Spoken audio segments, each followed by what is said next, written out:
大家好，我是唐浩，今天都好吗？今天我要继续来跟大家来聊新型冠状病毒肺炎的疫情和相关的问题。那主要呢要跟大家探讨3个问题：一、肺炎病亡人数太多，工厂赶制100万个尸袋；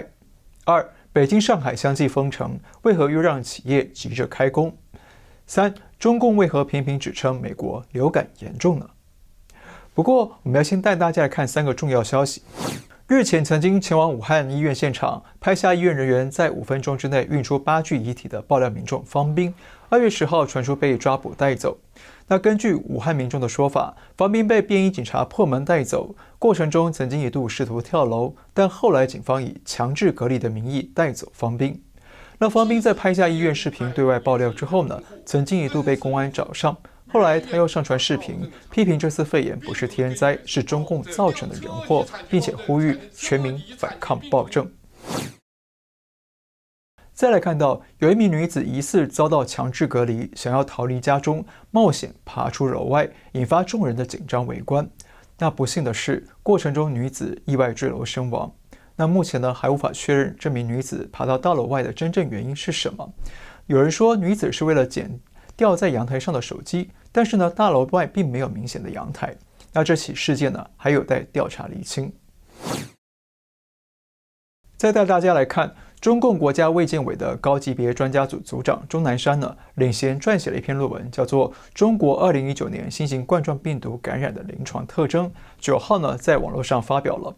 那这篇论文指出病毒的潜伏期呢，最高可能长达24天。虽然呢，有医学专家认为，病毒潜伏达24天的案例呢，只是零星的极端个案，可以忽略不计。但是呢，在中国广西却有一名医生曾经在接触病患后自我隔离14天，没有出现任何异状，但是呢，却在第16天之后却被确诊了感染了新冠肺炎。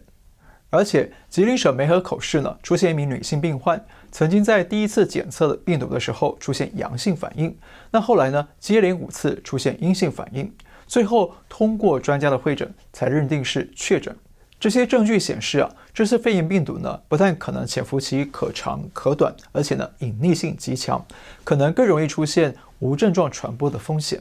好，看完这些重要信息呢，我们要来探讨几个重要的问题。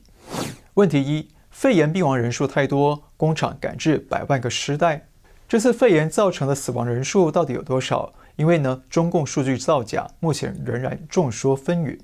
那有人爆料说死亡超过5万人，也有媒体调查推估呢，有上万人病逝，不一而足那这几天呢，我们通过2个企业界的消息渠道得知现在中国呢有多家纺织业相关的工厂呢，已经不做一般的业务，改做其他的特殊的订单。不过呢，因为消息太敏感了，我们得保护他们的身份。有一名中国纺织企业的主管透露他们接到政府的指令，现在不做衣服、口罩也不做尸袋。那另一名海外的企业老板呢，也不约而同地说，他们在中国的合作伙伴目前暂时不对外接订单，因为呢，他们要赶制运尸袋100万个。100万个运尸袋，这个数据相当的惊人那截至节目拍摄为止我们还无法联系上中国的厂商进行核实。不过呢，不论是目前网络爆料的超过5万人，或者是海外媒体调查发现的死亡超过1万人，或者是呢，日前腾讯平台意外披露的超过2.45万人，那这些数据呢，都远远超过中共官方公布的人数。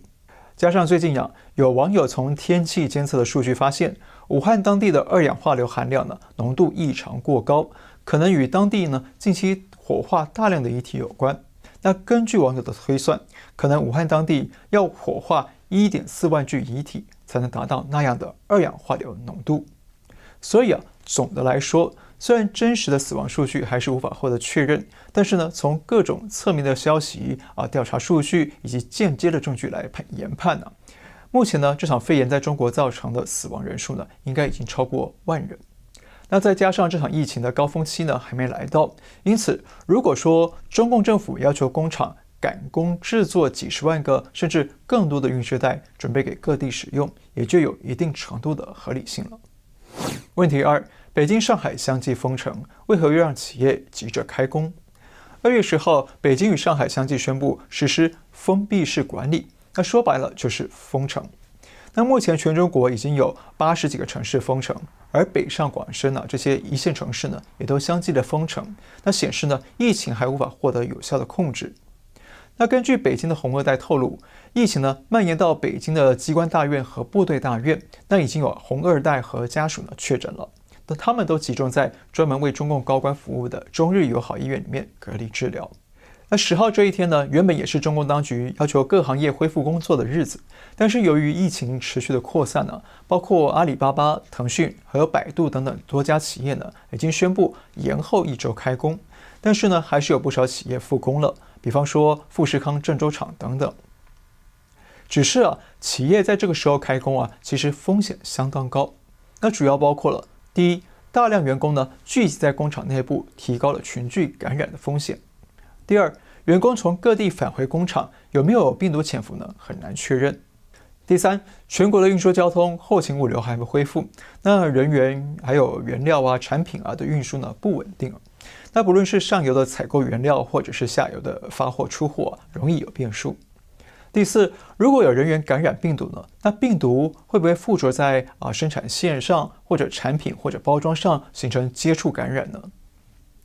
第五，如果出现接触感染的案例，比方说接触手机感染了病毒，那出货的这些产品要如何召回呢？那损失谁来承担呢？第六，外国的海关会不会因此加设产品的检疫程序呢？第七，各地政府的防疫物资目前普遍的不足那一旦有工厂爆发了大规模的疫情，那政府和企业呢势必将难以应对，也增加地方人民的风险。所以简单的说，当全中国有超过80个城市都在草木皆兵，就连北京、上海都启动了封城模式，那为什么企业会选择恢复开工呢？是企业有把握能够确保员工的健康安全吗？还是中共中央与地方政府相信企业防疫能够做得比政府更好呢？恐怕都不是应该可以分成2个方面来讲。第一，从企业角度来讲呢，工厂赶着复工生产，除了有运营的压力之外，还有担心客户流失的压力。比方说，现在苹果 iPhone 11的库存量已经偏低了。那如果富士康不能够尽快的开工生产手机，那不但会影响富士康与苹果的营收，还可能促使苹果公司呢渐渐的转移订单，转到其他国家地区的产品供应链或者是组装代工厂。而且自从美中贸易战开打以来，许多中国企业或者在华企业的营收绩效持续的下滑。那现在美中双方刚刚签订第1阶段的贸易协议，关税压力获得了缓解，那双边关系也缓和了。许多企业也会想说尽快的冲刺营收和获利，来补回过去1年多来的损失。第二，从中共政权角度来讲呢，过去2年来中国经济是江河日下，那不但各项经济数据贸易数据不好看，那影响对外资外商的吸引力。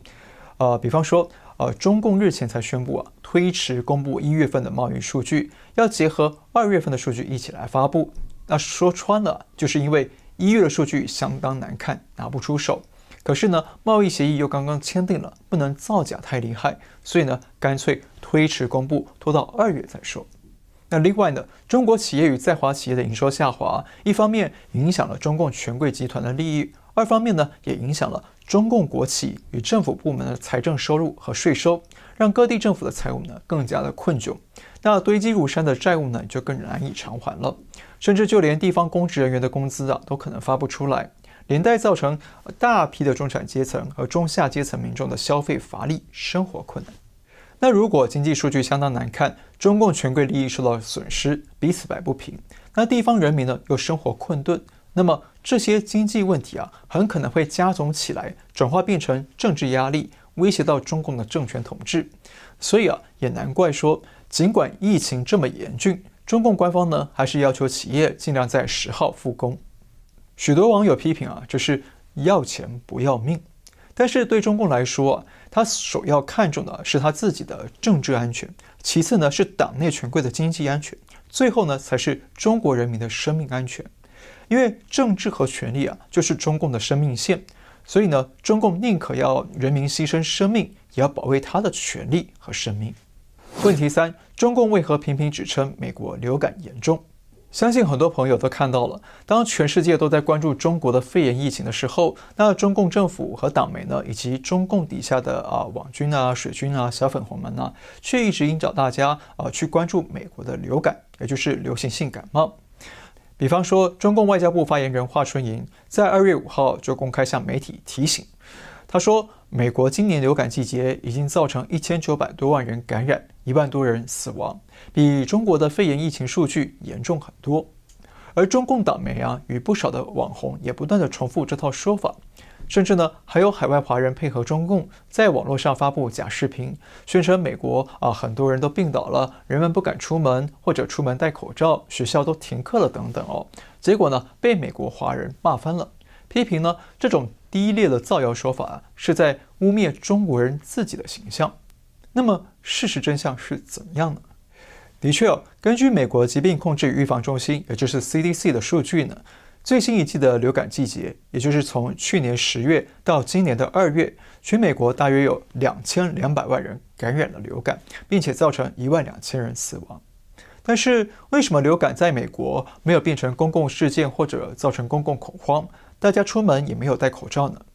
因为美国官方的统计标准跟中共很不一样。那根据旅美生物学者汪小清指出美国 CDC 和世界卫生组织呢，在统计流感的时候都是采计根本死亡原因。如果一个人因为得了流感，最后引发了肺炎或者是心脏病而死亡，那么这个人的死因就会被在美国就会被归类为是死于流感。但是呢，在中国往往是采计直接死亡原因。比方说刚刚那个案例如果发生在中国呢，就会被归类于死于肺炎或者是死于心脏病，从而呢降低了流感死亡人数的数据。那再加上中共假大空式的数据造假，因此呢让流感死亡人数的数据低得让人焦虑。